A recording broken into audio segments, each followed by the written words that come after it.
আবারও বাংলাদেশ অনূর্ধ্ব ১৯ দলের প্রধান কোচের দায়িত্ব নিলেন শ্রীলঙ্কার কোচ নাভিদ নেওয়াজ।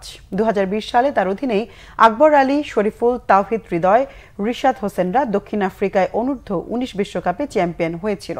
আবারও বাংলাদেশের যুব দলের চ্যালেঞ্জ নিতে পেরে রোমাঞ্চিত এই শ্রীলঙ্কান কোচ।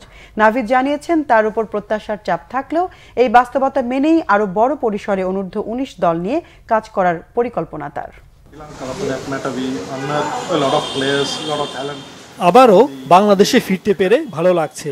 আমি বাংলাদেশে সব জায়গায় যেতে চাই, প্রতিভাবান ক্রিকেটারদের খুঁজে বের করতে চাই। ৪ বছর আগে যা হয়েছে তা অতীত, সামনে নতুন চ্যালেঞ্জ। বিসিবি এবারও দারুণ কিছু পরিকল্পনা সাজিয়েছে, আশা করছি এবারও তা সাফল্য এনে দেবে।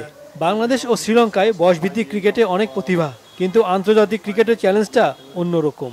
আপনি ১৮-১৯ বছর বয়সে ভালো ক্রিকেটার হলেও ২৫-২৬-এ গিয়ে যে তারকা হয়ে যাবেন, বিষয়টি তেমন নয়। কতটা পরিশ্রম করছেন তার উপর অনেক কিছু নির্ভর করে। ক্রিকেট খেলাটা এখন অনেকটাই বিশ্লেষণ নির্ভর। খেলোয়াড়দের নিজেদের ভুল ধরতে হয়, শোধরাতে হয়। সেই জন্য এইচপি ও অন্য বয়সভিত্তিক পর্যায়ে কার্যক্রম আছে, যেন বিশ্বকাপ ও এশিয়া কাপের মতো আসরে ছেলেরা আত্মবিশ্বাস নিয়ে খেলতে পারে।